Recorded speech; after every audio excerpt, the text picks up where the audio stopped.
दौरान जो मौसम चल रहा होता है उसमें वात प्रकृति वाले लोगों को सबसे ज्यादा परेशानी होती है, क्योंकि वात प्रकृति वाले लोगों को आप देखेंगे कि उनकी इम्यूनिटी वीक रहती है।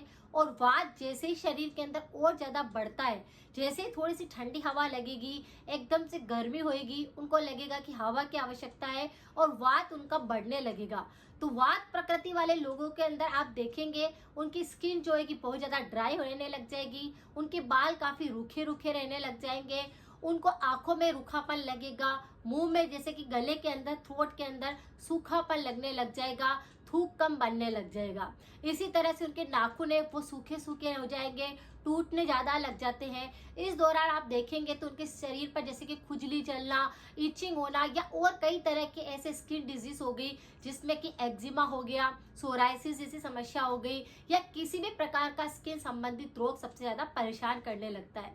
अगर आपको इस प्रकार की समस्या है, यानी कि वात प्रकृति वाले आप हैं, अगर वात प्रकृति आपकी असंतुलित रहती है या वात प्रकृति ही आपकी शुरू से ही है, तो आपको क्या करना चाहिए? बहुत ही सिंपल से उपाय है जिसको कि आपको हमेशा अपनी डाइट के अंदर, अपनी दिनचर्या के अंदर आपको शामिल करना है। इससे आपका वात पूरी तरह से संतुलित रहेगा।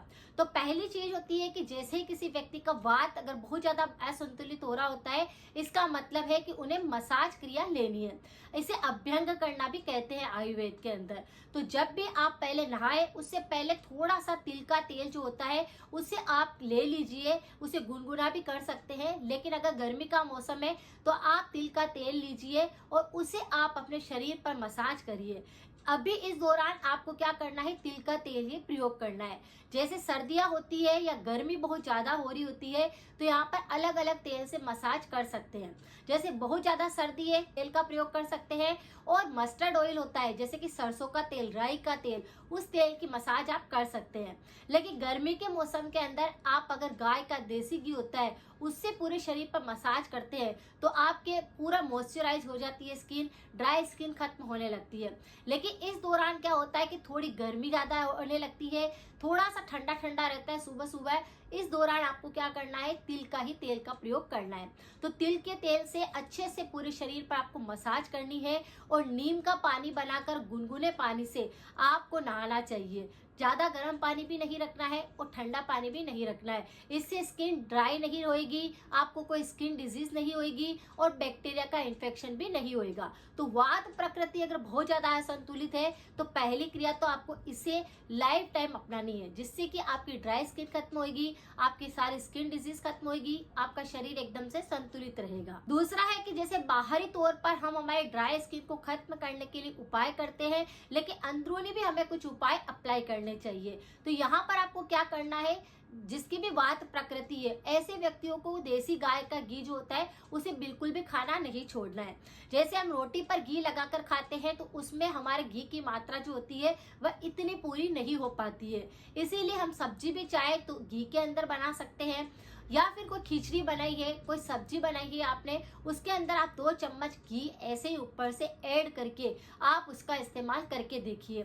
इससे आपकी वात प्रकृति संतुलित रहेगी, ड्राई स्किन बिल्कुल खत्म हो जाएगी। अंदर आपका जितना भी अगर बहुत ज्यादा ड्राई स्किन रह रही है, अंदर भी आपकी बॉडी के अंदर रूखापन आ रहा होगा, उसको ये खत्म करेगा और आपका पाचन ये सबसे बेहतर बन जाएगा। क्योंकि जब भी देसी घी हम कोई खाते हैं तो हमारे पाचन तंत्र बहुत अच्छे से काम करने लगता है, आंतों को चिकनाहट मिलती है, जिससे कि सारे बैक्टीरिया के इन्फेक्शन खत्म होते हैं, आंतों की सफाई होने लगती है। तो सब्जी के अंदर तो आप घी ऐड कर सकते हैं, लेकिन अगर आप इस तरह से ऐड करके नहीं खाना चाहते हैं तो थोड़ा सा पानी आप लीजिए गुनगुना, उसके अंदर भी आप 1 चम्मच गाय का देसी घी डाल करके सुबह सुबह खाली पेट ले सकते हैं, जिससे आपको काफी रिलीफ मिलेगा, पाचन तंत्र अच्छा हो जाएगा, आपकी वात प्रकृति संतुलित हो जाएगी।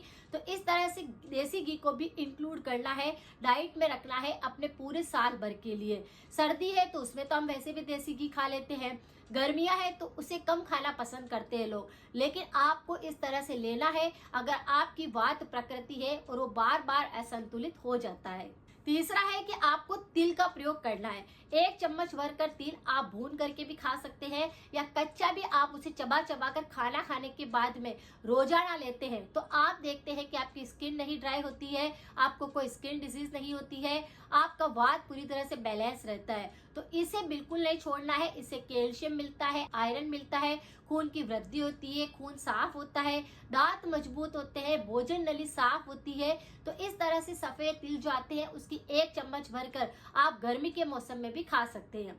लेकिन अगर गर्मी ज्यादा है तो आप इसके अंदर थोड़ी सी मिश्री ऐड कर दीजिए और फिर इसका इस्तेमाल करिए। ये ठंडक देगा और गर्मी नहीं करेगा। तो सफेद तिल की तासीर गर्म रहती है। इसे आप पानी में भिगो करके भी चबा चबा कर खा सकते हैं या फिर मिश्री के साथ भी इसका इस्तेमाल कर सकते हैं। तो इस तरह से वात प्रकृति अगर बहुत ज्यादा असंतुलित है तो इसे आप लाइफ टाइम अपने जीवन के अंदर इसका एक रूटीन रख लीजिए, जिससे आपकी वात प्रकृति हमेशा संतुलित रहेगी, आपको कोई भी रोग नहीं सताएगा। बहुत ही ज्यादा फेस्टिवल आने की वजह से, एग्जाम आने की वजह से बहुत ज्यादा बिजी होने के कारण कोई वीडियो पोस्ट नहीं कर पा रही थी। आगे से सारे वीडियो समय पर पोस्ट करूंगी। अगर जानकारी थोड़ी सी भी यूजफुल लगी है, शेयर करें, सपोर्ट करें। मिलते हैं फिर नेक्स्ट जानकारी के साथ में। Thank you so much.